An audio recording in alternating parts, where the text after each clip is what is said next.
या कुक्षि विवरे कृत्वा स्वयं रक्षति सर्वतः। नमामि जननीं देवीं परां प्रकृतिरूपिणीं कृच्छ्रेण महता देव्या धारितोऽहं यदोदरे। तत्प्रसादात् जगदृष्टं मातुर्नित्यं नमोऽस्तु ते। पृथिव्या यानि तीर्थानि सागरादीनि सर्वतः वसन्ति यत्र तावनोमि मातरं भूतिहेतवे। మాతృదేవో భవ పితృదేవో భవ.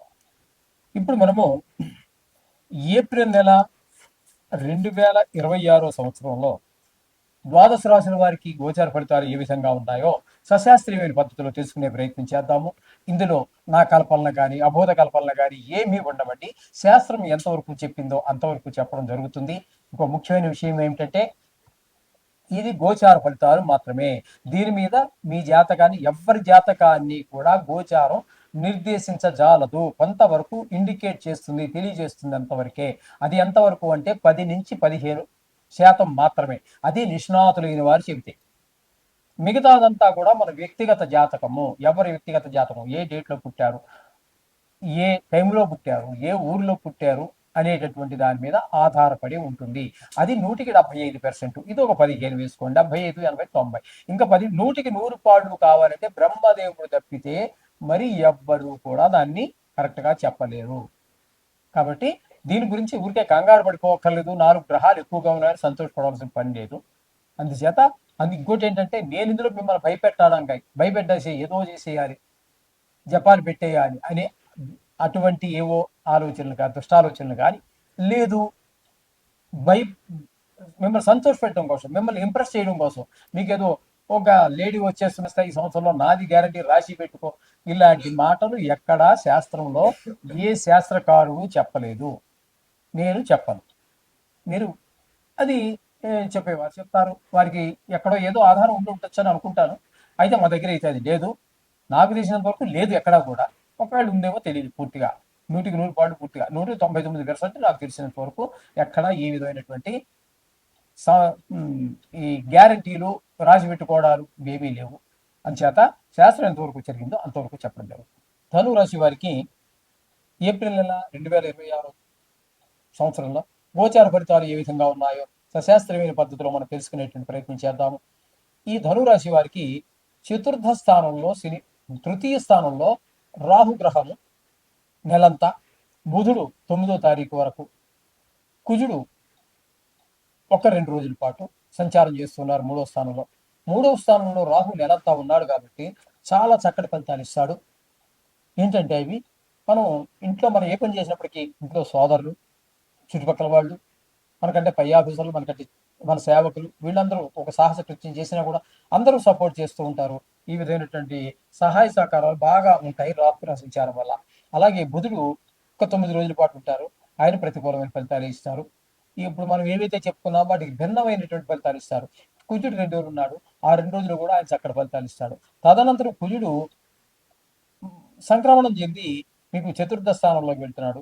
అక్కడ మంచి ఫలితాలు ఉండవు. అలాగే బుధుడు మిగతా నెలంతా కూడా అక్కడ మీకు ధనురాశి వారికి చతుర్థ స్థానంలో అవుతుంది. చతుర్థ స్థానంలో కుజుడు అనుకూలమైనటువంటి ఫలితాలు ఇవ్వజాలడు.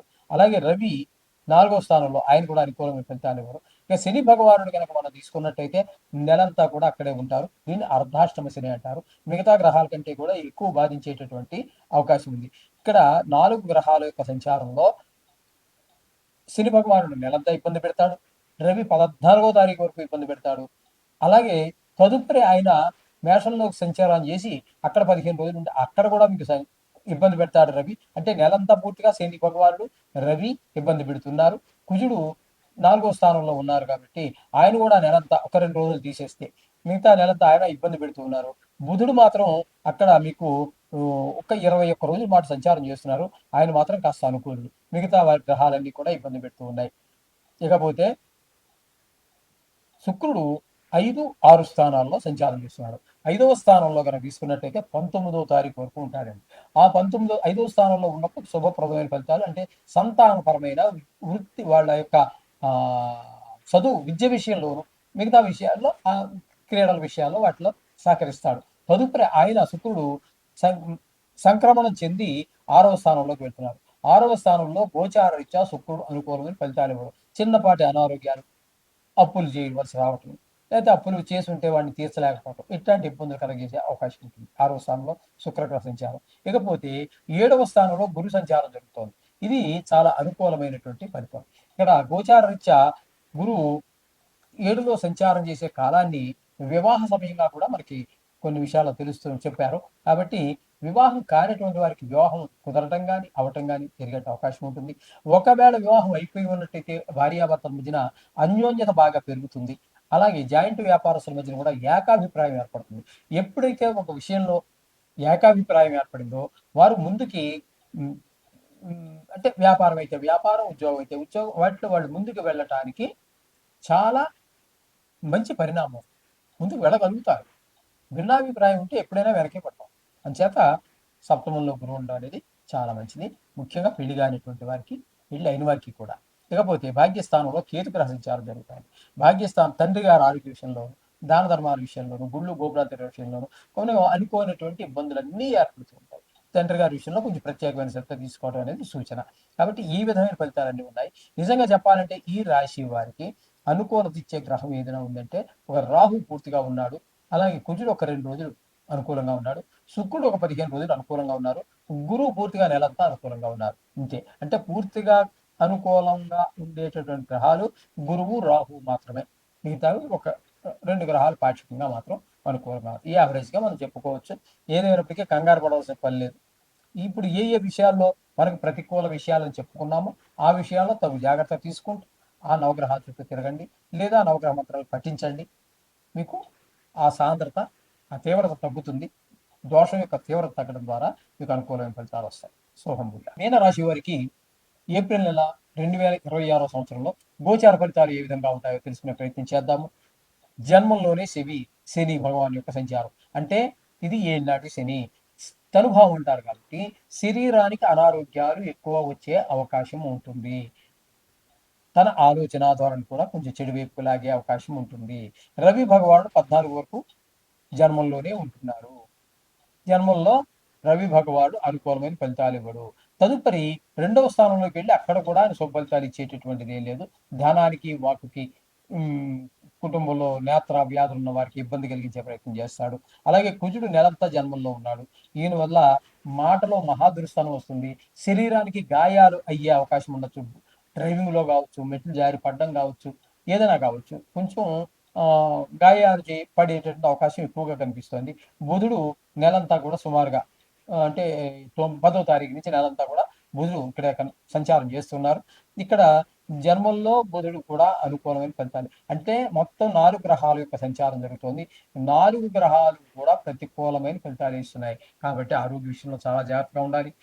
మెట్లు దిగేటప్పుడు, డ్రైవింగ్ చేసేటప్పుడు, రోడ్డు దాటేటప్పుడు, రోడ్డు మీద నడిచేటప్పుడు, ట్రాఫిక్‌లో ఉన్నప్పుడు చాలా జాగ్రత్తలు తీసుకోవాల్సినటువంటి పరిస్థితి. ఇంకా ద్వితీయ స్థానంలో శుక్రుడు 19వ తారీఖు వరకు, తదుపరి తృతీయ స్థానంలో 20 నుంచి నెలాఖరు వరకు. ఈయన మాత్రం ద్వితీయ, తృతీయ స్థానాల్లో 2 చోట్ల కూడా సుఫలితాలే ఇస్తాడు. కాస్త ధనానికి ఇబ్బంది లేకుండా ఉండే విధంగాను కుటుంబంలో ఆహ్లాదాన్ని కలిగించడానికి శుక్రుడు ప్రయత్నిస్తాడు. ద్వితీయ స్థానంలో. తృతీయ స్థానంలోకెళ్ళాక అందరి యొక్క సహాయ సహకారాలు అందరి ద్వారా మనకు బావుంటుంది. అలాగే ఇక చతుర్థంలో గురువు సంచారం. చతుర్థంలో గురువు గోచార రీత్యా యోగించజాలడు. కాబట్టి అక్కడ విద్య, భూమి, ఈ గృహము, వాహనము, స్వభావం ఇలాంటి విషయాల్లో కొన్ని ఇబ్బందులు ఏర్పడుతూ ఉంటాయి. ముఖ్యంగా ఈ రియల్ ఎస్టేట్ వ్యాపారులకి, వాహన విక్రయదారులకి అంత అనుకూలమైన కాలం కాదు. ఇకపోతే 6వ స్థానంలో కేతు గ్రహం ఒక సంచారం చేస్తున్నారు. ఈ కేతు 6వ స్థానంలో ఉండటం అనేది చాలా శుభ ఫలితాలిస్తుంది. ఆరోగ్యాన్ని బాగుండేలా చూస్తాడు. అప్పులు మనకేమైనా ఉన్నట్టయితే తీర్చే విధానం మనకి చూపిస్తాడు. లేదా అప్పు కోసం ప్రయత్నిస్తున్నామా? అప్పు పుట్టే విధంగా మనకు సహకరిస్తాడు. తీసుకున్న అప్పుని సక్రమంగా ఉపయోగించుకొని మన అవసరాలు తీర్చుకోవడానికి చాలా అనుకూలమైనటువంటి కాలంగా కేతువు మనకి సహకరిస్తాడు ఈ నెల రోజులు కూడా. ఎవరికి? మీనరాశి వారికి. కాబట్టి మీరు మొత్తంగా మనం చెప్పుకోవాలంటే వీరికి అనుకూలమైనటువంటి ఇంకా రాహువు వ్యయ స్థానంలో ఉన్నారు. బుధుడు 9వ తారీఖు వరకు, కుజుడు 2 రోజులు. ఈ 3 గ్రహాలు కూడా వ్యయ స్థానంలో ఉన్నవి. అన్నీ కూడా మనకు కొంచెం ఇబ్బంది పెట్టేటటువంటి ధన వ్యయము, ధన నష్టము, ఇట్లాంటివన్నీ జరుగుతూ ఉంటాయి. శత్రు భయము, కొంతమంది కారాగార శిక్షలు పడటం. ఈ విధమైన పరిస్థితి. మొత్తంగా మనం చెప్పుకోవాలి అన్నట్టయితే మీనరాశి వారికి ఉపయోగపడే గ్రహం ఏంటంటే ఒక్క శుక్రుడు పూర్తిగా అనుకూలుడు, కేతు ఒకడు అనుకూలుడు, అంతేనండి. ఈ 2 గ్రహాలు మాత్రమే అనుకూలంగా ఉన్నాయి. తక్కినవన్నీ ప్రతికూలంగానే ఉన్నాయి కాబట్టి వీరు తప్పకుండా చేసు నవగ్రహ చేసుకోవటము.